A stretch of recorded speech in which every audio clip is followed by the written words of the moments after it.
के रहे।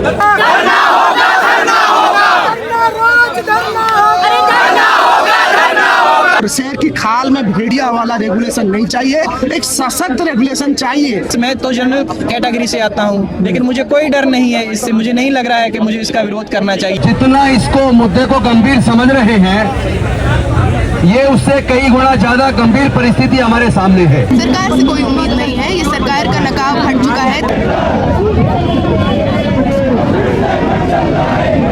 जातिवाद है, इसलिए जातिवाद के खिलाफ कानून है। अगर नहीं होता तो क्यों किसी को जरूरत पड़ती। वो बिल जानबूझ के इतना कमजोर बनाया गया कि पहली हायरिंग में रुक जाए। तो जज साहब कहते हैं स्वर्ण जाति के लोग अछूत महिला को छू ही नहीं सकते, इसलिए बलात्कार का आरोप झूठा है। मनुवादी दिमाग बौखला गया है कि अच्छा कल SC ST OBC महिला को कुछ भी बोल के चल देते थे और कुछ नहीं होता था, अब सोचना पड़ेगा। किसी भी जाति से आने वाला जो भी प्रगतिशील छात्र है, जो चाहता है कि समाज बेहतर बने, वो इस बात को नहीं नकार सकता कि इन गाइडलाइंस की जरूरत थी। पर आप किसी को गधा, किसी को घोड़ा मानते हो ना। आप गधे हो ना हम घोड़े, ना हम गधे ना आप घोड़े, सब होमो सेपियन है।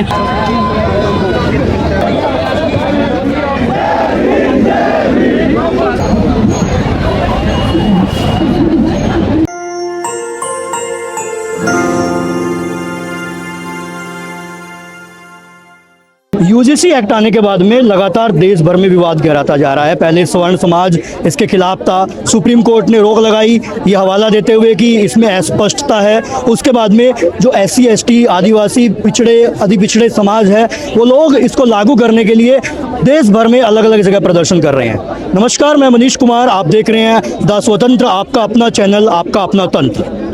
अभी मैं मौजूद हूँ दिल्ली विश्वविद्यालय के आर्ट फैकल्टी कैंपस में। यहाँ पर स्टूडेंट्स यूजीसी एक्ट को लागू करने के लिए प्रदर्शन कर रहे हैं और चलिए उनसे सुनते हैं, जानते हैं कि वो किन किन मांगों के लिए यहाँ पे इकट्ठा हुए हैं। किन मांगों के लिए आप यहाँ पे इकट्ठा हुए हैं यूजीसी एक्ट के अंदर? हम लोग स्पष्ट रूप से ये मांग करने आए हैं कि यूजीसी नियम को जिन पे स्टे लगाया गया उनको अनकॉम्प्रोमाइजिंग तरीके से रोहित एक्ट के तर्ज पे लागू करना होगा। तो अभी तो सरकार की तरफ से इसके ऊपर कोई भी रुख अपनाया नहीं जा रहा है, मतलब कोई हमेशा की तरह सरकार चुप्पी साध के बैठी है, तो क्या सरकार से उम्मीद है? अभी सरकार से कोई उम्मीद नहीं है, ये सरकार का नकाब हट चुका है। 10 से ज़्यादा साल हो गए हैं। ये सरकार जो किसी भी तरह से शिक्षा, बेरोजगारी, महंगाई, भुखमरी पे सवाल ना उठाए, तो कभी धर्म के नाम पे लड़वाएगी, कभी जाति पाति पे बांटेगी। तो आज इसी कोशिश में है कि तो यही मान रहे हो आपकी सरकार इस नियम को अगर लेके आई है, जो एक्ट लेके आई है, ये साफ स्पष्ट तरीके से लेके आ सकती थी, बट इसमें कुछ अस्पष्टता, इसका खोखलापन का कारण लेके आई सुप्रीम कोर्ट ने, इसी वजह से इसके ऊपर रोक लगाई। और खाली सुप्रीम कोर्ट की बात नहीं है, आप इसमें दो चीजें देखिए। एक तरफ सरकार VBS से बिल ला रही है जो कहता है कि यूजीसी को खत्म कर देंगे, और यूजीसी से आप इतना प्रोग्रेसिव एक कानून लाते हैं, और दूसरी तरफ आप कोर्ट से इसको प्रेशर में पब्लिक ओपिनियन कह के इसको स्टे लगवा देते हैं। कौन सा पब्लिक ओपिनियन? देश की बड़ी आबादी क्या अपर कास्ट है, स्वर्ण है। देश में सबसे ज्यादा मजलूम, मजदूर, दलित, आदिवासी, मुसलमान और महिलाएं हैं, और वो जब एक तरफा हो जाए तो बहुत छोटी सी मुट्ठी भर आबादी है अपर कास्ट की, तो आपने कौन से पब्लिक ओपिनियन का प्रेशर ले लिया? हम लोग तो आकर लगातार चीख कर कह रहे हैं कि नहीं, यूजीसी रेगुलेशंस लागू होना चाहिए। आप सुनते कब है? ऐतिहासिक रूप से जिनको आपने दबाया है, कुचला है, आज भी आप वही कोशिश कर रहे हैं, और ये बात इस चीज की गवाही है कि यूजीसी रेगुलेशंस की कितनी जरूरत है। अपर कास्ट तो डरी हुई है सारी की सारी इस एक्ट से। अरे सर, डरी हुई नहीं है, बौखला ही हुई है। मनुवादी दिमाग बौखला गया है कि अच्छा कल SC ST OBC महिला को कुछ भी बोल के चल देते थे और कुछ नहीं होता था, अब सोचना पड़ेगा। हम यही बोलने आए हैं, यहाँ सोचना पड़ेगा, बार बार सोचना पड़ेगा। ये जो बौखलाहट छा रही है ना कि मेरे घर में काम करने वाली का बेटा क्या मेरे बगल में बैठ के पढ़ेगा? हाँ पढ़ेगा, बाबा साहेब को संविधान ने हमको दिया है, ये लागू नहीं हुआ अलग बात है, लेकिन ऐतिहासिक रूप से हमारे इंस्टीट्यूशंस में SC ST सेल रहे, इक्वल अपॉर्चुनिटी सेल रहे, इंटरनल कंप्लेंट्स कमेटी रहा, इसको इतना खोखला कर दिया गया कि कंप्लेंट लेके जाइएगा तो आप ही को खरी खोटी सुनाया जाएगा, आप ही के टाइटल से लेकर सरनेम से लेकर खानदान की धज्जियां उड़ा दी जाएंगी। तो आज यूजीसी गाइडलाइंस जब आया जो सुनिश्चित सुनिश्चित कर रहा था समता मूलक समाज बने, जो सुनिश्चित कर रहा था कि सब लोग बराबरी से सम्मानजनक रूप से क्लासरूम में बैठे। ये हमारे आंकड़े थोड़ी हैं, सरकार के आंकड़े हैं। 13,626 students SC ST OBC drop out करते हैं। UGC का आंकड़ा है 118% स्टूडेंट्स के साथ 118% इंक्रीमेंट हुआ है कास्ट बेस्ड डिस्क्रिमिनेशन में। तो आप अगर इनको भी देखें तो ये बात तो गवाही देती है कि जातिवाद कितना निहित है हर दिन के स्ट्रक्चरल वायलेंस के रूप में इन इंस्टीट्यूशंस में। जातिवाद तो सदियों से चला आ रहा है और कहते हैं ना कि जड़ें उसकी बहुत गहरी है, एकदम से तो खत्म होने वाला है नहीं। सरकार जैसे अभी UGC एक्ट लेके आई है, इसके बाद में अभी क्या सुप्रीम कोर्ट या फिर UGC जो है इसके अंदर कोई और प्रावधान करेगी, अभी कोई उम्मीद है? देखिए, हमको कोई उम्मीद नहीं है, लेकिन हम ये भी जानते हैं हम उस देश से हैं जिसकी ऐतिहासिक विरासत है आंदोलन, संघर्ष। और आज भी जो UGC की गाइडलाइंस आई, ये कोई खैरात नहीं थी, सालों का संघर्ष है, लड़ाई है। रोहित वेमुला, पायल ताड़वी, दर्शन सोलंकी की शहादत गई है और ऐसे अनगिनत नाम। तो आज भी जो UGC गाइडलाइन मिला है हमारी लड़ के छीना हुआ अधिकार है, तो वापस से ये छीना जाएगा। फिर लड़ेंगे, बार बार सड़कों को आबाद करते रहेंगे जब तक हमको अनसुना किया जाएगा। पर आप किसी को गधा, किसी को घोड़ा मानते हो ना। आप गधे हो, ना हम घोड़े, ना हम गधे, ना आप घोड़े। सब होमो सेपियन है और संविधान इसी की बात करता है, संविधान इंसानियत की बात करता है। आप मुझे बताइए, जिस इंस्टीट्यूशन में घुस जाइए, आप जाइए IITs में जाइए। जब दर्शन सोलंकी की हत्या हुई उसके बाद में वही के छात्रों ने सर्वे किया। उस सर्वे में क्या निकला? उस सर्वे में ये पाया गया कि वहाँ 25 से 30% छात्र आज भी खुद को मेंटली स्ट्रेस्ड फील करते हैं। दलित छात्राओं ने तो जो बताया वो और भी हृदय विदारक था। उन्होंने कहा उन लड़कियों से, दलित तबके से आने वाली लड़कियों से ये कहा जाता है, कोटे से हो या कोठे से हो। लड़कियों के ऊपर सोचिए कैसे व्यतीत होता होगा, कैसे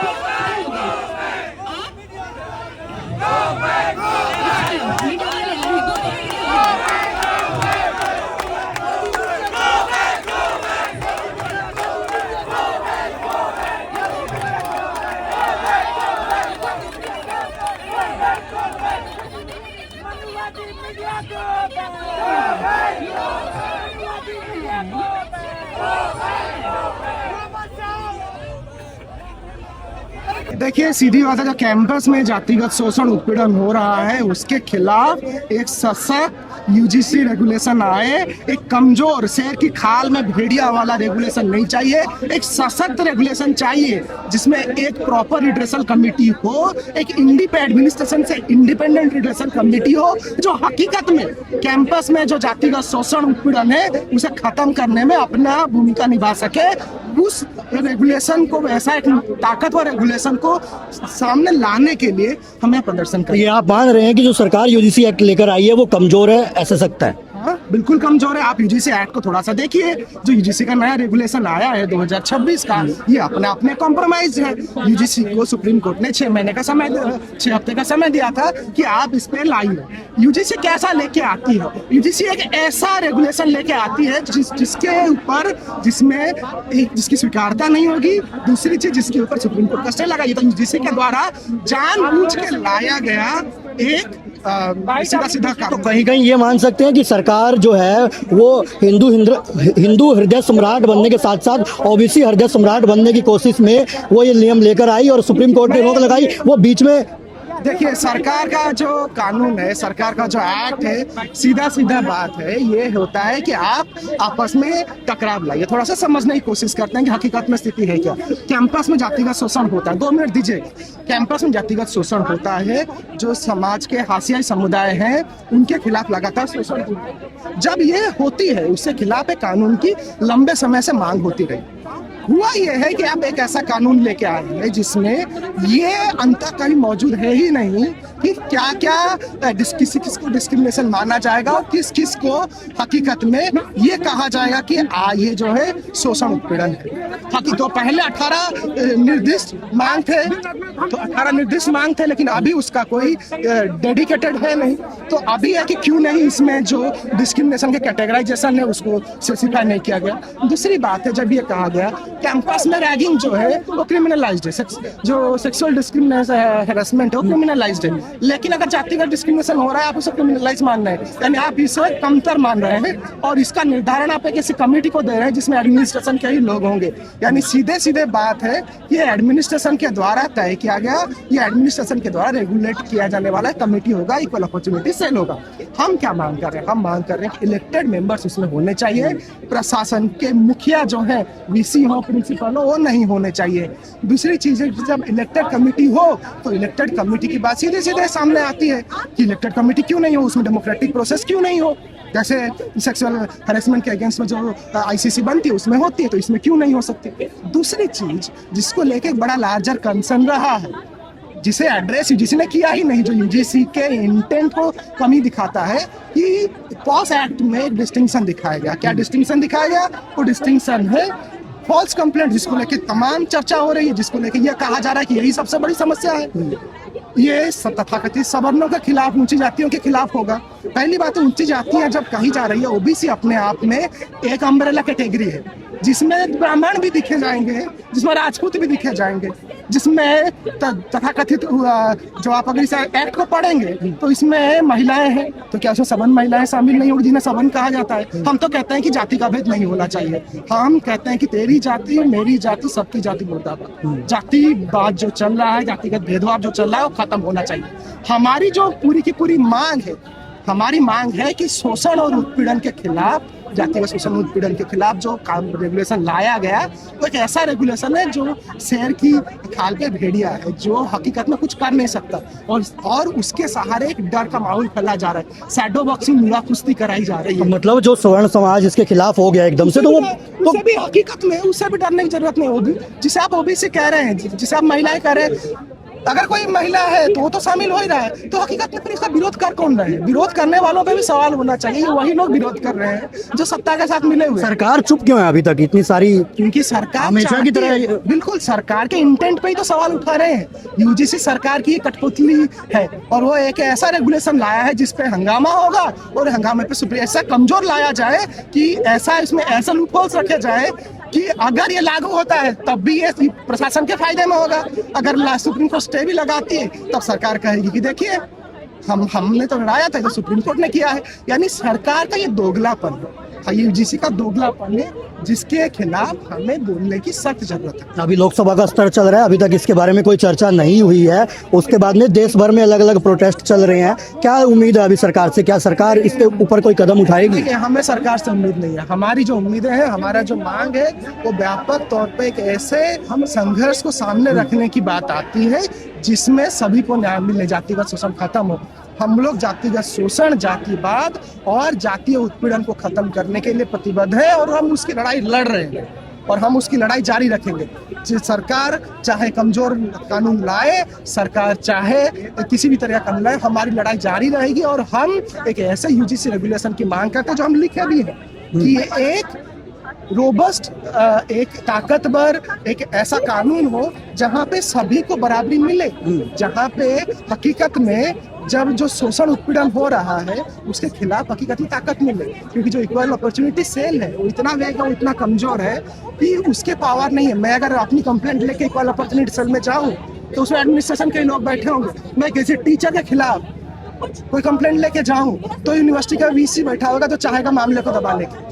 अगर मैं किसी कैसे व्यक्ति के खिलाफ जो प्रशासन में है उससे खिलाफ कंप्लेंट लेके जाऊं तो पूरा का पूरा प्रशासनिक महकमा मेरे ऊपर दबाव डालेगा। तो उससे बचने के लिए जरूरी है कि हमें एक कैटेगरिकली एक ऐसे कमेटी बनाने की जरूरत है जो जिस कमेटी में सभी की हिस्सेदारी हो और वो इलेक्टेड मेंबर्स को नॉमिनेटेड नहीं। सभी की हिस्सेदारी मान रहे हैं? हाँ, सभी की जब हम कह रहे हैं सब इलेक्टेड हो ना, आईसीसी इलेक्टेड हो सकता है तो ये क्यों नहीं? ये तो इंटेंट की कमी को दिखाता है, ये सरकार के इंटेंट की कमी को स्पेसिफिकली दिखाता है। अगर ये इलेक्टेड होता तो उसमें खतरा नहीं होता।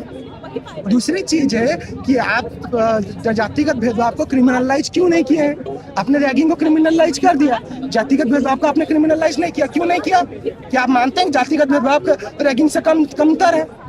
यानी आप सीधे सीधे ये बताना चाहते हैं कि आप देखिए हम तो जातिगत भेदभाव को कोई बड़ी बात मानते ही नहीं है, तो होता ही है। हम इस नॉर्मलाइजेशन के भी खिलाफ हैं। हम हकीकत में इस संघर्ष के हम उस संघर्ष के साथ हैं जो ज्योतिबा सावित्री ने लड़ी थी, जो भगत सिंह ने लड़ा था, जो देश के तमाम जाति विरोधी संघर्षकारी लोगों ने लड़ा था, देश के तमाम करोड़ों दलितों ने लड़ा था। हम उन सफाई कर्मचारियों की आवाज़ों को उठाना चाहते हैं जो जातिगत शोषण से सबसे ज़्यादा परेशान है। हम उन नौकरानियों की आवाज़ों को उठाना चाहते हैं जो जातिगत शोषण से सबसे ज़्यादा पीड़ित हैं। हम उन गाँव के गरीबों दलितों की आवाज़ों को भी उठाना चाहते हैं जो जातिगत शोषण से बहुत पीड़ित है। और हम ये भी मांग कर रहे हैं कि सिर्फ इतने से इक्विटी नहीं आएगी, इतने से भेदभाव दूर नहीं होगा। असली भेदभाव तो तब दूर होगा जब समाज के हर एक बच्चे को बराबर शिक्षा मिलेगी, हर एक दलित को। देश में इतने 1000 करोड़ दलित हैं, कितने को हम यूनिवर्सिटी में सीट दे पाते हैं? 70,000 सीटें यूनिवर्सिटी में।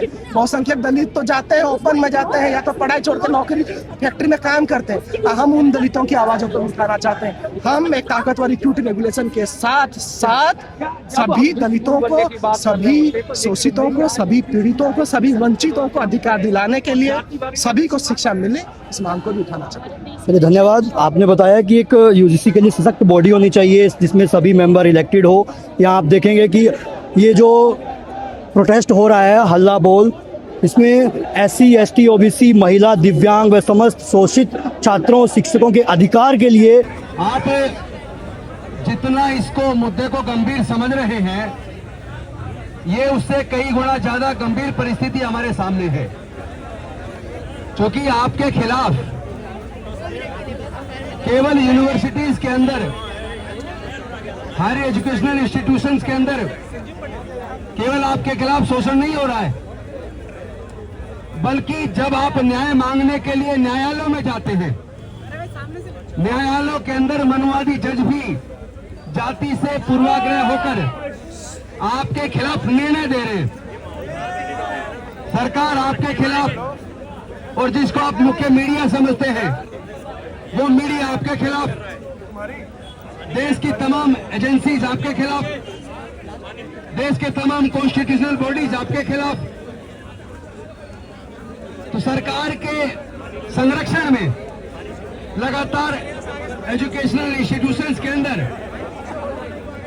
दलित, पिछड़े, आदिवासी, अल्पसंख्यक और गरीब लोगों के खिलाफ लगातार कार्रवाई हो रही है। मैं आपको कुछ ऐसे केस बताऊंगा, अगर आप उन केसों के बारे में सुनोगे तो आप दंग रह जाओगे। राजस्थान के अंदर भंवरी देवी के साथ सामूहिक बलात्कार हुआ, और सामूहिक बलात्कार में दोषियों को कोर्ट ने यह कह के बरी कर दिया कि चूंकि बलात्कार करने वाले जिनके ऊपर आरोप है वो स्वर्ण जाति के हैं, और जिस महिला का बलात्कार हुआ है वो अछूत जाति से है। तो जज साहब कहते हैं स्वर्ण जाति के लोग अछूत महिला को छू ही नहीं सकते, इसलिए बलात्कार का आरोप झूठा है, और ये कह के मुजरिमों को वो बरी कर देती है। कोर्ट, हाई कोर्ट ने बरी किया। और एक लेटेस्ट केस जून 2024 का उड़ीसा का है। उड़ीसा के अंदर एक गांव के अंदर उत्खनन की कार्रवाई की गई।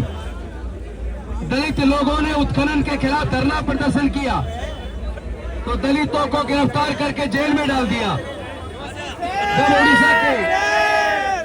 जब वो उड़ीसा के हाई कोर्ट में गए तो हाई कोर्ट ने जमानत देते हुए शर्त लगा दी कि मुलजिम 3 महीने तक संबंधित थाने में सुबह 6 बजे से 9 बजे तक झाड़ू पोछा लगाएगा। इस शर्त पर जमानत दी है, चूंकि वो दलित है तो झाड़ू पोछा लगाने के लिए झाड़ू पोछा और फिनाइल SHO प्रोवाइड करेगा।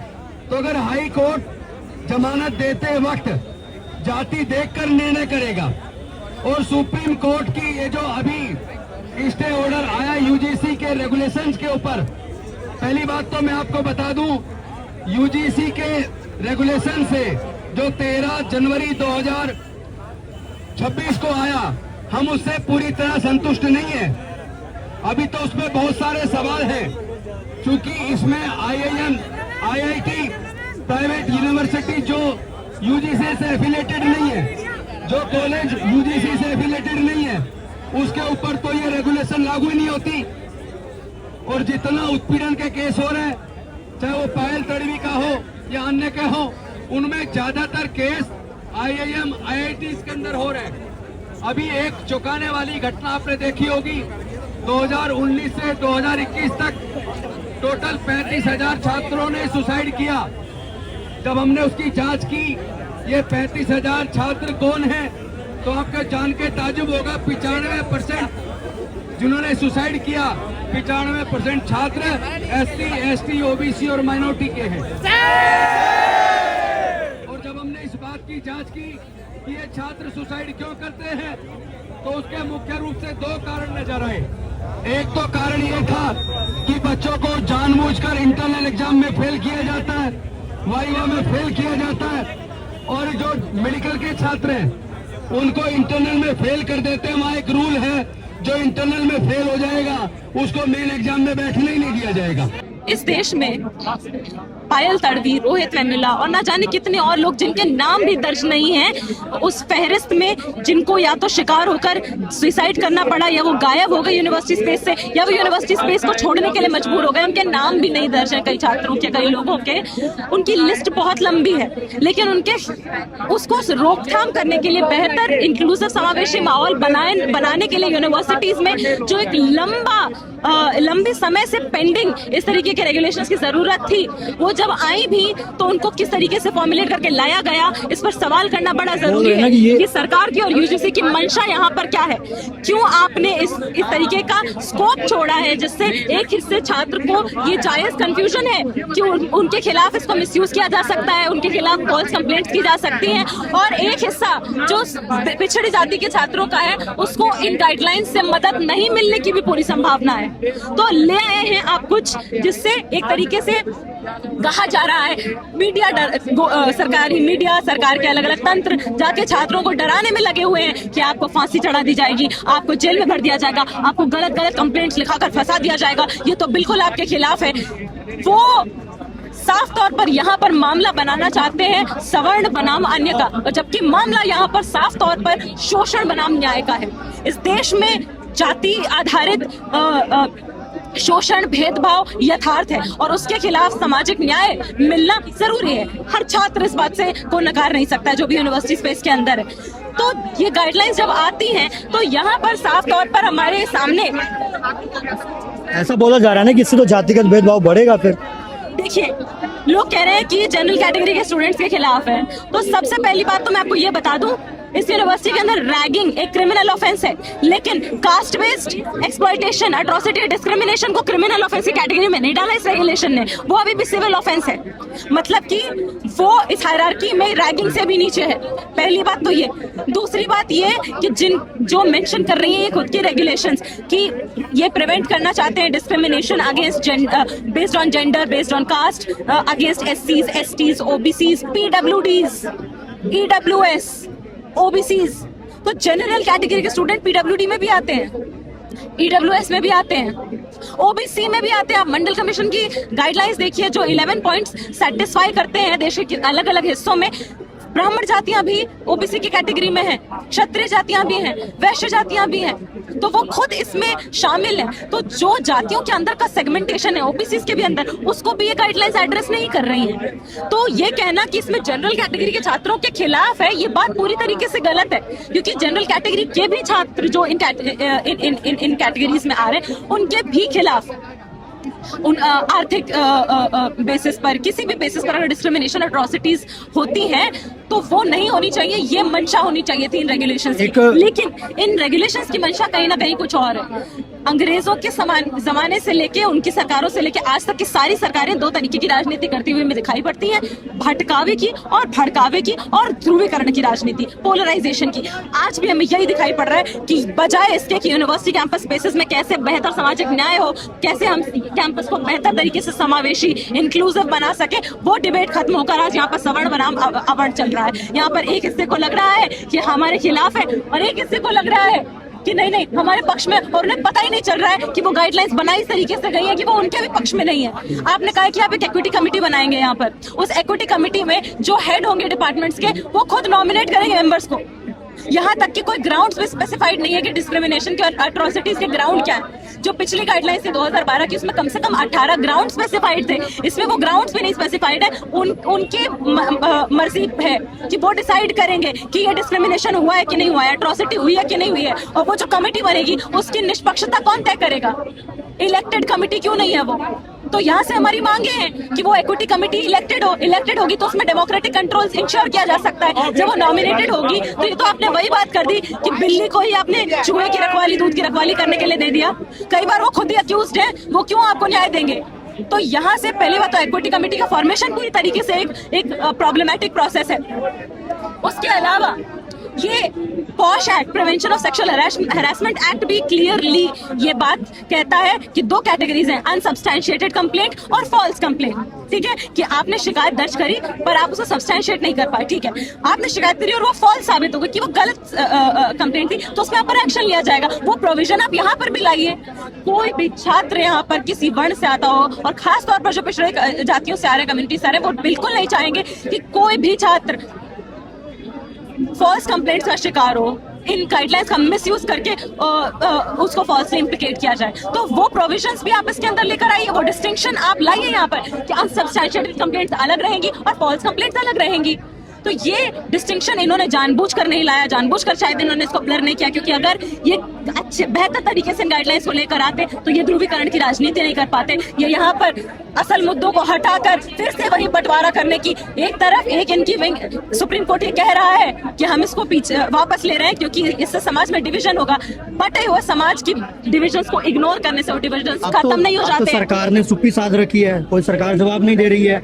आप देखेंगे हर साल यूनिवर्सिटीज के अंदर पिछड़ी जातियों से आने वाले छात्रों की संख्या घट रही है, जो आते हैं उनका ड्रॉप आउट बढ़ रहा है। तो वो क्यों बढ़ रहा है? उसको रोकथाम करने के लिए इन गाइडलाइंस की लंबे समय से जरूरत थी, और जब ये गाइडलाइंस आ भी गई हैं तो इन गाइडलाइंस को खराब तरीके से फॉर्मुलेट करके लाया गया है, क्योंकि यहाँ पर मंशा उस प्लॉट को करेक्ट करने की नहीं है, जख्म को बनाए रखकर उसी जख्म पर सियासी रोटियां सेकने की मंशा हमें दिखाई पड़ रही है साफ तौर पर। तो उस मंशा को डिकोड करते हुए, उस चक्रव्यूह को तोड़ते हुए, समाज में किसी भी जाति से आप आते हो, हर छात्र को आज समझने की जरूरत है कि जातिवाद का खात्मा सिर्फ पहला कदम है, ये रिड्रेसल मैकेनिज्म्स को लाने का, ये इक्विटी गाइडलाइंस को लाने का बेहतर तरीके से और फिर उनको इम्प्लीमेंट करने का। हमारा संघर्ष तो और आगे का है कि मेरी जाति, तेरी जाति, किसी की जाति, सबकी जाति को खत्म करके हम एक साथ आकर बेहतर शिक्षा सब तक पहुंचे।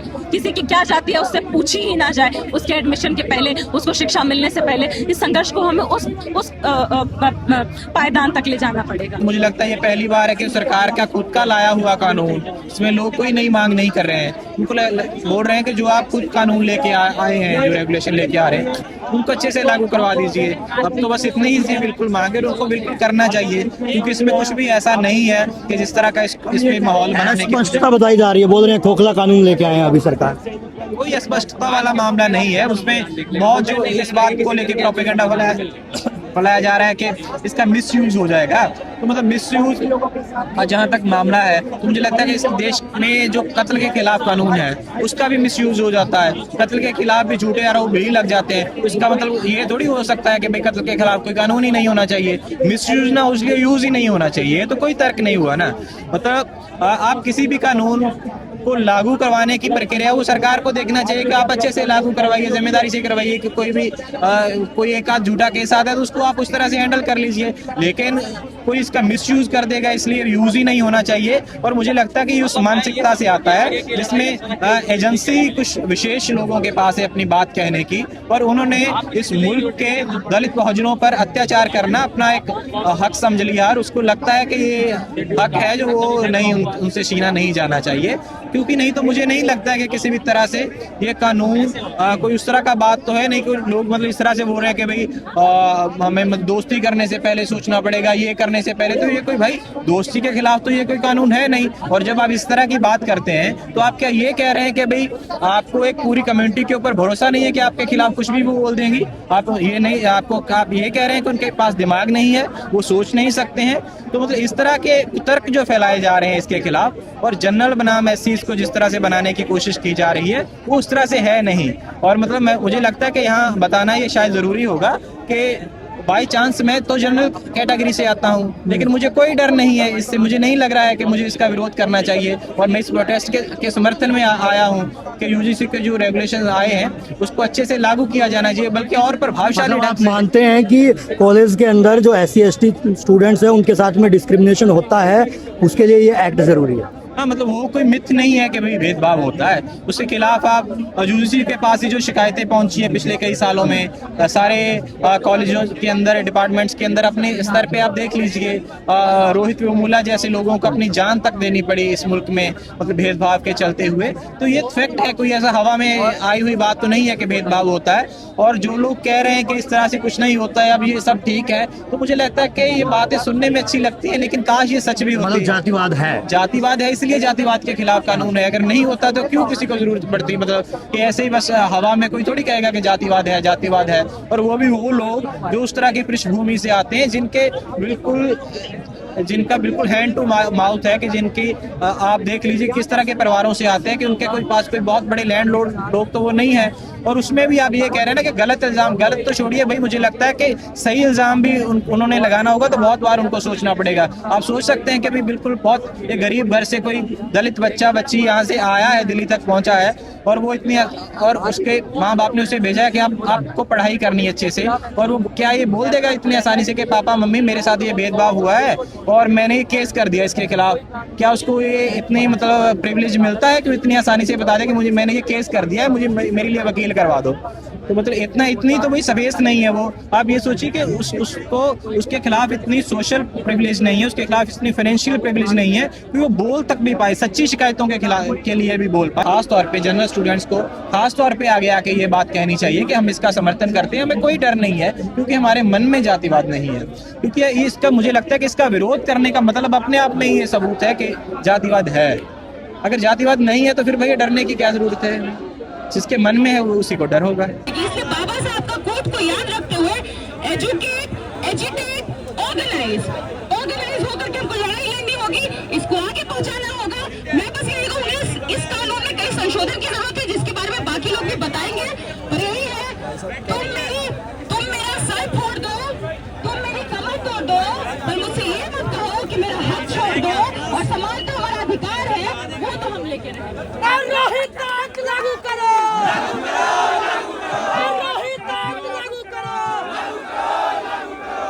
ये जो एक मुद्दा चला था योगी जी का और वो जो शंकराचार्य का आपके प्रयागराज में, उसी को डाइवर्ट करने के लिए ये इस बिल को ले आए कि न्यूज़ उधर शिफ्ट हो जाए, क्योंकि हिंदू भी यूज कर रहा था, तो नैरेटिव सेट करने के लिए तो ये अब ओबीसी को सामाजिक न्याय देने की कोशिश में है।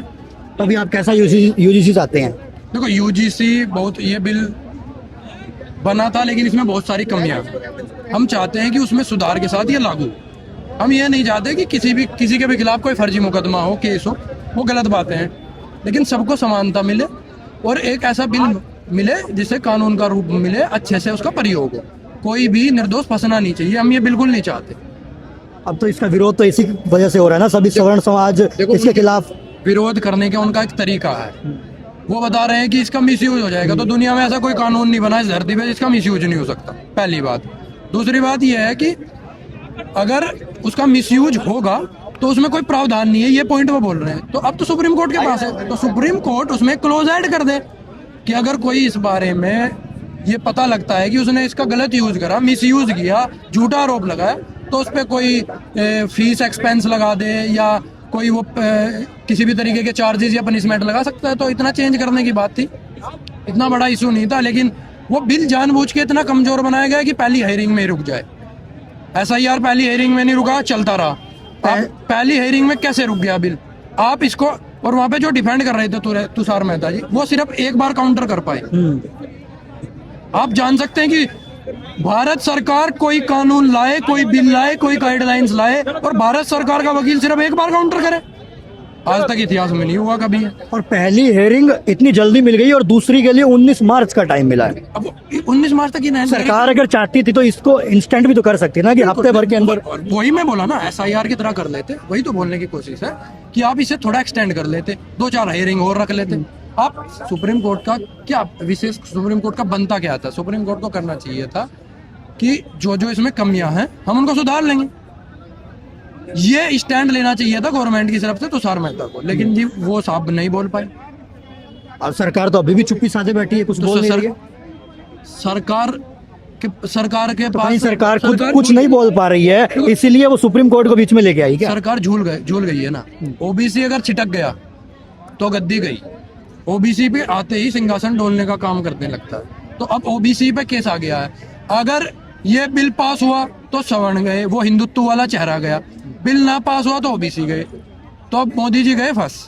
तो फिर किसके पास जाएंगे? Supreme court. तो सुप्रीम कोर्ट ने लटका दिया है इसे। इतना बड़ा कोई इशू नहीं था, जो उसमें 1-2 क्लॉज छूट गई थी उनको ऐड कर देना था।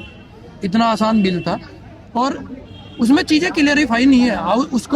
उसका विरोध हमें ये हक मांगने की जरूरत है कि उसमें चीजें क्लियरिफाई नहीं कर रखी। अगर आप अभी तो बोल रहे हैं कि जातिगत भेदभाव होते हैं, उसमें जातिगत का मुद्दा नहीं, उस पर भेदभाव सिर्फ जातिगत ही नहीं होते हैं, आप स्थान के क्षेत्र पे भी भेदभाव होते हैं। इसी दिल्ली में नॉर्थ ईस्ट के लड़कों को बच्चों को मार दिया जाता है, तो उसमें वो भी क्लोज होनी चाहिए थी, लेकिन वो भी नहीं है।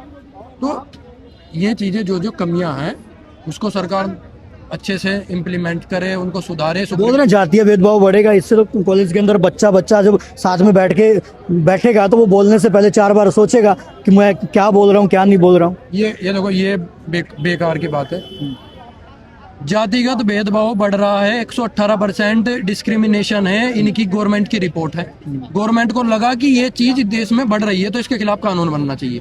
कानून बन गया तो भेदभाव के खिलाफ ही तो बना है, या तो फिर पूरी गवर्नमेंट, उसकी पूरी मशीनरी, इतने बड़े थिंकर सब बेवकूफ है।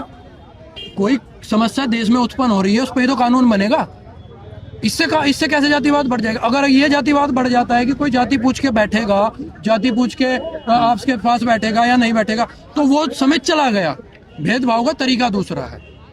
ठीक है ना, ये आपको समझना पड़ेगा। वो सब लोग आपके साथ बैठेंगे, आपके साथ खाएंगे पिएंगे, सब काम करेंगे, लेकिन इंटरव्यू में नंबर उनको मिलेंगे, तुम्हें नहीं मिलेंगे।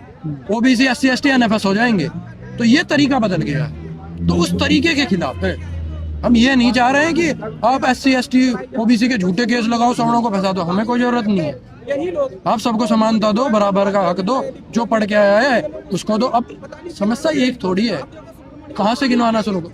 90% VC सवर्ण समाज से है, पूरा क्या बोलते हैं आपका मीडिया सवर्ण समाज, प्राइवेट सेक्टर, अरे ये आपके CGI और आपके सारे जितने भी जज हैं, एक बैच में CGI को दावा करता हूँ सम्मान के साथ, कंटेप्ट ऑफ कोर्ट लगाना चाहते हो लगा दें, लेकिन मैं OBC हूँ। क्या वो 5 जजों की एक OBC बैच बना पाएगा सुप्रीम कोर्ट?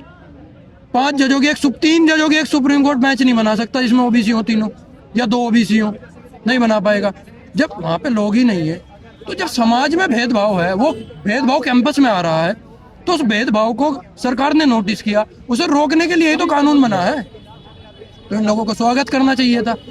अगर ये लोग इतने बड़े समानती हो गए हैं, ये इतने बड़े रेशनल हो गए हैं, तो इन लोगों को इसका स्वागत करना है। विरोध काहे कर रहे हैं भाई? फिर विरोध करने का मुद्दा हो ना।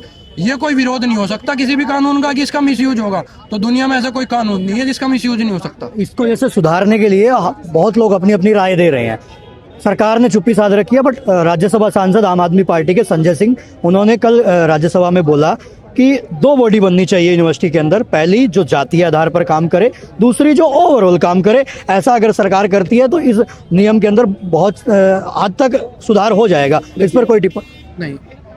संजय सिंह जी पढ़े लिखे व्यक्ति हैं, राज्यसभा सांसद है, उन्होंने अपनी एडवाइस दी है, अच्छी ही होगी, लेकिन मैं अपने आप को इतना लायक नहीं समझता कि मैं सुप्रीम कोर्ट को एडवाइस दूँ। बड़े बड़े लोग वहाँ बैठे हैं। बात यह है कि आप इसे लागू 2 बॉडी में कराइए, 1 बॉडी में कराइए, कैसे भी कराइए, आप इसको स्पष्ट कानून बना के लागू कराइए। जो आपने इसमें इतनी नाजुक क्लोज ऐड कर दी हैं, इतने कमजोर तथ्य इसमें मिक्स कर दिए हैं कि ये पहली हायरिंग में रुक जा रहा है, उसको क्लियर कर दीजिए। उसमें दिक्कत क्या है?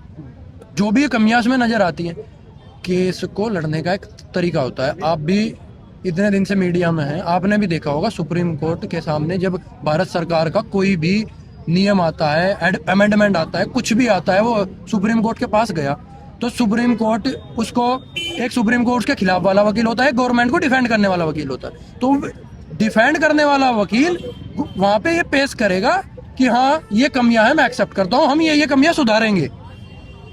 वो दूसरा वकील बताएगा, फिर जज साहब बताएंगे कि ये कमियां हैं, तो वो जो भारत सरकार का वकील है वो बोलेगा कि हाँ ये कमियां हैं, हम इनको सुधारेंगे। इस बिल को जब वहां पे पहली हेयरिंग में गया, आप पूरी प्रोसीडिंग पढ़ेंगे तो उस पूरी प्रोसीडिंग में एक बार काउंटर किया भारत सरकार के वकील ने। शर्म की बात है भारत सरकार के वकील के लिए भी और 85% ओबीसी के लिए भी, जो अभी तक काउंट नहीं हुआ है, जातिगत जनगणना होगी पता लग जाएगा। 80-85% जितने भी ओबीसी, उनके लिए डूब मरने की बात है कि आपको तो रिप्रेजेंट करने वाला भी नहीं है वहां, कोई आपकी बात नहीं रख पाया कोई वहां पे। तो ये मेरा मतलब ये नहीं है कि मैं किसी पे आरोप लगा दूं, कुछ भी चीजों को प्रोसीड करने का तरीका ही गलत है। जब इसी देश में कृषि आंदोलन हुआ, 750 किसान मर गए, शहीद हो गए यहीं पे दिल्ली में, सीजीआई के नाक के नीचे। ना तो सीजीआई को पता लगा, ना सुप्रीम कोर्ट को पता लगा। एसआईआर में 25-30 बीएलओ ने आत्महत्या कर ली उत्तर प्रदेश में, कहीं कोई खबर नहीं, उस पे कोई रोक नहीं लगी। तो अगर आप यूजीसी की गाइडलाइन पे रोक लगा सकते हैं तो आप उस पे भी रोक लगा सकते थे। अगर आप उसको हेयरिंग दे रहे थे, आप उसको बोल रहे कि अगर हेयरिंग सुनेंगे, अब 10 दिन में हेयरिंग सुन लेते, आप इसकी भी 10 दिन बाद हेयरिंग सुन लेते, क्यों 18 मार्च तक ले गए? तो ये जो प्रोसेस, एक ही चीज को करने के दो तरीके हैं ना, उससे सुप्रीम कोर्ट की मानसिकता पे भी सवाल खड़े होते हैं। क्रिमिनल इन नेचर है नहीं तो इतना डरने की जरूरत नहीं है। अगर 15% बोल ही रहे कि 15% इंसान इस विक्टिम के दायरे में आ रहा है, मतलब एक्यूज के दायरे में आ रहा है, तो भाई 15% के 15% ही दिक्कत करेंगे क्या कोई? और चले मान लिया कि छोटी मोटी बातों पे जेल चले जाए, अरे जेल तो पहली बात है नहीं, छोटी मोटी बात के लिए भी आईपीसी के अंदर सेक्शन 95 है, वो ये कहता है कि मैन ऑफ ऑर्डिनरी प्रूडेंस कभी भी एफआईआर नहीं कराएगा उस बात को। फॉर एग्जांपल मैं भाई साहब को ऐसे कह देता हूँ तो ये नहीं जाके बोलेंगे, लेकिन यही मैं मोदी के ऐसे कुछ कह देता हूँ वो बनता है, ठीक है। छोटी छोटी बातों पर एफआईआर नहीं होती, एफआईआर तो इसमें है ही नहीं क्राइटेरिया। दूसरी कमेटी क्या है, कमेटी में कितने बंदे कौन होंगे क्या होंगे वो तो भाई उनका डिस्क्रिप्शन है, वो एक्ट वालों का। और सेकंड थिंग है, सोशल मीडिया ने बहुत भ्रामक बातें, दो धड़ों में बंट गया पूरा सोशल मीडिया और मेन स्ट्रीम मीडिया। और इतना नहीं करना चाहिए, क्योंकि अगर इसकी सजा अगर 2 या 3 साल सजा होती ना इसकी, तो मैं मानता हूँ कि भाई विरोध बनता है इस बात का, ठीक है। और बाकी बनता है कि ओबीसी करते हैं, अगर ओबीसी करते तो ओबीसी को तो पहले ही मान लिया कि भाई ये लोग तो विक्टिम होंगे। चलो ये मान लिया भाई ओबीसी एसटी एससी के लिए करता है, अरे एसटी एससी के लिए करता तो एसटी एससी एक्ट है, जो जनरल जो आईपीसी है वो भी एक्ट है, और भी एक्ट्स है, स्पेशल एक्ट्स है, उसके अंदर कार्रवाई होगी, बचेगा कोई नहीं। वो तो हार से हो रहा है कम से कम, उसमें सजा भी तो 5-5 10-10 साल की है, इसमें कौन सी सजा है? इतना झूठ फैलाया, हल्ला मचा रहे। चलो इन्होंने क्यों आंदोलन किया भाई? पहले ये आंदोलन उसके प्रारूप में तो ये हुआ है, उसके अगेंस्ट में तो हुआ है, क्रॉस में ही। और बाकी तुमने ही स्टार्ट किया, ये नहीं होना चाहिए, मेरा ये मानना है। और जो एक्ट आया था हमारे वालों को, तो हम तो अनपढ़ है, ये मान लो कि हमें तो पता ही नहीं, हम तो ना तो एक्ट पढ़ा ना कुछ पढ़ा, हमें तो पता ही नहीं था, हम तो कहाँ वो इन्फॉर्मेशन या फिर कुछ डालते, हमें क्यों देते पब्लिकेट, क्यों देते ये सरकारी संस्था? क्योंकि हम इसके बारे में जागरूक ही नहीं है इन चीजों के बारे में। और ये तो हमें जागरूक, तुमने खुद ने जागरूक कर दिया, मैं बोले तुम कर दे, चल ठीक है भाई कर देंगे, चलो हो भी जाती है तो बोलते कि भाई जो झूठी कंप्लेन करता है उनके खिलाफ क्यों नहीं एक्शन? अरे एक्शन उसके लिए होता है अगर सच्चाई भी, अगर ये मान लिया जाए कि भाई ये साबित हो गया इसने ये किया, तो उसके लिए कितनी सजा है ये बता दो मुझे, उसको क्या सजा होगी क्या? चल मान भी लिया कि डिसिप्लिनरी एक्शन हो गया, डिस्क्वालिफिकेशन लागू होती है क्या उसके लिए कि एफआईआर हो गई या फिर कुछ और बात होगी? नहीं, ये भ्रामक चीजें, झूठ फैलाया गया, और झूठ के चक्कर में छोटे छोटे जिनको कुछ भी नहीं पता, जिसको यूनिवर्सिटी से कोई लेना देना ही नहीं, वो जाके बोलते थे बोले हमारे वालों को तो जेल हो जाएगी। अरे ऐसे कैसे हो जाएगी जेल? है कौन सा प्रोविजन है जेल का बता दो मुझे। और कोई कमेटी का अगर सुप्रीम कोर्ट ने बोला है कोई प्रॉब्लम है, कुछ दिक्कत आ रही है, तो उसको सुधार के लिए एक एक्ट लेके आए तो उसको तुम मानो और ये सोचो कि हम नहीं करेंगे। और अगर दूसरा कोई असामाजिक तत्व तुम्हारे खिलाफ कंप्लेन भी करता तो उसके लिए भी डिफेंसेस है, तुम तो बहुत पढ़े लिखे हो ना, सब कुछ मेरिट्स है, सब कुछ है, तो करिए। अब क्या दिक्कत है इसमें? डरने की क्या जरूरत है? और डर किस बात का? ये वही बात होगी, चोर बोलता है कि भाई चोरी की धारा हटा दो, रेप वाला रेपिस्ट बोलता है कि रेप की धारा हटा दो, गलत है। एसटी एक्ट लगता है जिसके खिलाफ, वो बोलता है एसटी एक्ट खराब है उसको खत्म कर दो, वो सेम यही है जो करता है ना, वही बोलता है कि भाई इसको खत्म कर दो। बस सिंपल सी बात ये है। और एसटी एक्ट मेरे को तो ऐसा लग रहा है कि जिस हिसाब से माहौल बन रहा है यूजीसी तो बस बहाना है, असली मुद्दा तो ये ST/SC एक्ट को दबाना है। कैंपस के अंदर जिस तरीके से शोषण किया जाता है, जाति के नाम पे, धर्म के नाम पे, क्षेत्रीय आधार पे जिस तरीके से भेदभाव किया जाता है, विकलांगता के आधार पे भी होता है, हम लोग चाहते हैं पूर्णतः बंद होना चाहिए। जहाँ तक विषय है कि किसी वर्ग विशेष को क्षति पहुंच जाएगी, उनकी गरिमा, उनके मान सम्मान को ठेस पहुंच जाएगी, उनको झूठा फंसा दिया जाएगा, तो हम लोग ये नहीं चाहते। हम लोग ये भी चाहते हैं कि जो दोषी वो फंसे, निर्दोष बचे, निर्दोष ना फंसे। और आप सब जानते हैं कि पूरे विश्वविद्यालय के अंदर जितने केंद्रीय विश्वविद्यालय हैं, खासकर उच्च शिक्षण संस्थानों में 118% का भेदभाव देखने को मिला है। लगातार हजारों की संख्या में शिकायतें दर्ज होती हैं। और सबसे जरूरी बात यह है कि हम लोग देखते हैं कि कैंपस के अंदर बहुत सारी शिकायतें तो दर्ज ही नहीं होती। हम लोग इस कैंपस के अंदर रहते हैं, छात्र प्रतिनिधित्व करते हैं, लगातार हम लोग देखते हैं तमाम सारे ऐसे केसेस होते हैं जिन पे FIR होनी चाहिए, FIR नहीं होती। छोटी मोटी घटनाएं तो बहुत सारी हैं जिनको मेंशन ही नहीं किया जाता है। इसलिए हम लोग चाहते हैं कि अगर इस तरीके के कानून पूर्ण रूप से लागू हो जाएगा तो सारे लोग, सारे छात्र जो है बिल्कुल निडर होकर के शिक्षा ग्रहण करेंगे, अपने सपनों को साकार करेंगे, उनका जीवन सरल और सुगम होगा। और जिस तरीके से कैंपस के अंदर आप देखते होंगे विभागों के अंदर प्रोफेसरों के द्वारा उनको असाइनमेंट में, एग्जाम में, इंटरव्यू में जातीय के आधार पर नंबर कम देना, क्षेत्र के आधार पर, धर्म के आधार पर नंबर कम देना, ये सब बताता है कि सुप्रीम कोर्ट को स्वतः संज्ञान लेना पड़ा और कहना पड़ा कि 2012 के जो रूल रेगुलेशन है वो काफी नहीं हो, पर्याप्त नहीं, इसलिए 2026 सरकार को लाना पड़ा। और जो लोग विरोध कर रहे हैं उनको भी ये सोचना चाहिए कि जिस तरीके से उनका लगातार शोषण, प्रताड़ना और तमाम सारी समस्याओं का सामना करना पड़ा है, वो लोग कभी भी शोषण नहीं कर सकते। आपको भी पता है, जो व्यक्ति ठोकर खा चुका है वो उस दर्द को समझता है, वो उस पीड़ा को समझता है, वो दूसरे को ठोकर नहीं दे सकता है। इसीलिए चंद लोगों के विरोध मात्र से सरकार को इस पे किसी भी तरीके की मंशा पीछे नहीं करनी चाहिए। और सुप्रीम कोर्ट का जो भी निर्णय 19 मार्च को आएगा हम सब स्वागत करेंगे। अब जैसे यूजीसी रेगुलेशन एक्ट आया है, इसको स्पष्ट बताया जा रहा है कि ये खोखला अभी कानून है, इसके अंदर बहुत सारे बदलाव होने चाहिए जो सरकार नहीं कर पाई है, उसकी वजह से सुप्रीम कोर्ट ने इसके ऊपर रोक लगा दी है।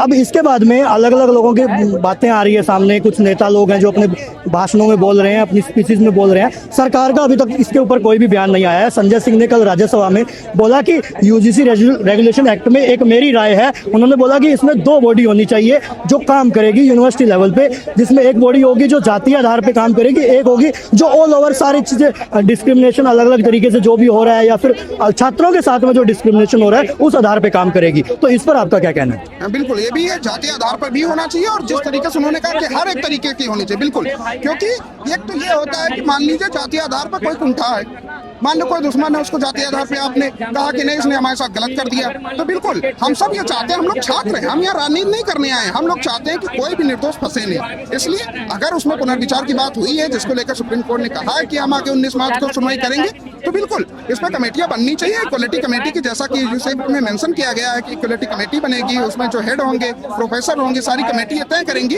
कि जो आरोप है वो सही है कि गलत है, उस आधार पे आगे कार्रवाई होगी। और सबसे अच्छा है कि 24 घंटे के अंदर एक्शन लेने की बात कही गई, तो होना चाहिए, निष्पक्ष जांच होनी चाहिए, कोई भी निर्दोष फंसना नहीं चाहिए। हम सब छात्र हैं, राजनीति करने नहीं। यूजीसी एक्ट आने के बाद में पहले सवर्ण समाज सड़कों पे था, प्रोटेस्ट कर रहा था, अब SC ST समाज अपना प्रोटेस्ट कर रहा है, अपने हक की लड़ाई लड़ रहा है।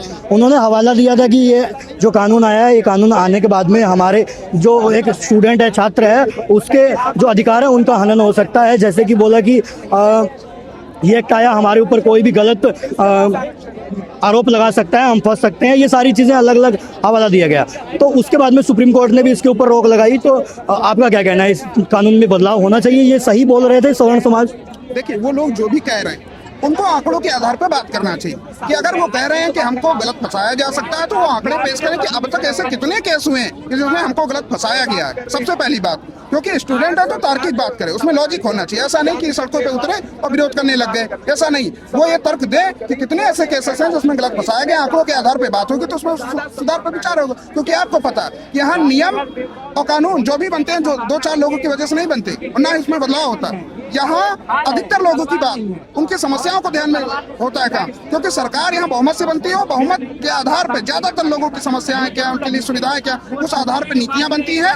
इसलिए जो लोग विरोध कर रहे हैं वो तर्क दें, वो लोग एक प्रमाण दें कि इतने जो है गलत केसेस आए हैं, फाइल हुए हैं। और जैसा कि आपने हम लोगों ने अभी बात करी कि कमेटी जांच करेगी, गलत होगा तो उसमें ये पूर्ण रूप से मेंशन किया जाएगा ये व्यक्ति निर्दोष है, इस पर कार्रवाई नहीं होगी, नहीं होगी, नहीं होगी। अभी सवर्ण समाज को किस चीज का डर है यूजीसी आने के बाद? उसमें साफ डर यही है कि भाई हमको झूठा फंसाया जा सकता है, जो पहले 2012 में मेंशन किया गया था कि झूठी अफवाह खबर करोगे तो उस पर पेनल्टी एक्शन होगा, उसको इसमें मेंशन नहीं किया गया है, इसलिए हो सकता है उसमें। तो अभी तो पुनर्विचार होना है। हम तो बार बार कह रहे हैं, हम राजनीति नहीं कर रहे हैं, हम छात्र की बात कर रहे हैं। अगर वो लोग कह रहे हैं तो उनकी तार्किक बातों को ध्यान में रखते हुए, उनके आंकड़ों को ध्यान में रखते हुए अगर सुधार जरूरी है तो उसमें किया जाए, वरना तो पूर्ण रूप से लागू हो। क्योंकि आप भी जानते हैं, हम भी जानते हैं, कैंपस के अंदर जातिवाद धर्म सब नहीं चलना। छात्र छात्र है, उसको पूर्ण रूप से स्वतंत्र बिना डरे दबे शिक्षा ग्रहण का हक और अधिकार है। और पूरे कैंपस के अंदर एक समावेशी, एक समानता की सोच पैदा हो। तो ये बोल रहे हैं ना कि ये कानून आने के बाद में जातिगत भेदभाव और बढ़ेगा, स्टूडेंट डिवाइड हो जाएंगे, आपस में बोलने से पहले 2 बार सोचेंगे कि हम क्या बोल रहे हैं, किसके सामने बोल रहे हैं। तो ये सारी चीजें मानसिकता कहीं ना कहीं बोल रहे हैं कि घर करेगी। तो ये नहीं, बिल्कुल ये सोच पे डिपेंड करता है कि अगर आपने ये तय कर लिया है कि नहीं हमारे खिलाफ, अगर आपके खिलाफ है तो कैसे खिलाफ है, इस पे बात होनी चाहिए। और उस आंकड़ों के आधार पर या आप ओवरऑल एक इमेज प्रेजेंट कर दो उनके सामने कि भाई ये हुआ है, इसलिए हम डर में हैं, इसलिए हमको दिक्कत आगे होने हो सकती, तो उसमें पुनर्विचार होगा। साफ बात है, इसमें कहीं कोई 2 राय नहीं। लेकिन आपने जो कहा है कि उनके अंदर डर है और ये चीजें बढ़ती चली जाएंगी, जाते बढ़ सकता है क्योंकि अभी SC ST OBC इधर है और जनरल उधर है, तो ये नहीं होना चाहिए। यहाँ हर एक चीज को समझना चाहिए कि अगर सुप्रीम कोर्ट ने संज्ञान लिया है कि भेदभाव बढ़ा तो इसका मतलब सच्चाई है। हम आंकड़े देख रहे हैं और लगातार से इस वर्ग को सताया गया, डराया गया, दबाया गया है, लगातार केसेस आ रहे हैं। तो उस आधार पर चीजें हुई हैं। ऐसा तो है नहीं कोई सपने में उठा और कानून लेकर के आ गया। सुप्रीम कोर्ट ने कहा है, पार्लियामेंट हमारा लेकर के आया है, पार्लियामेंट की जो कमेटी बनी है उसमें जनरल कैटेगरी के बहुत सारे सांसद थे, सबकी सहमति से आया। तो इसलिए हर एक चीज को समझना, फिर उस पर अपनी राय व्यक्त करना बेहद जरूरी है। बिना जाने समझे राय व्यक्त करना बिल्कुल उचित नहीं है। इसीलिए हम सब ये चाहते हैं कि ये कानून जो है यूजीसी एक्ट 2026 लागू होना चाहिए।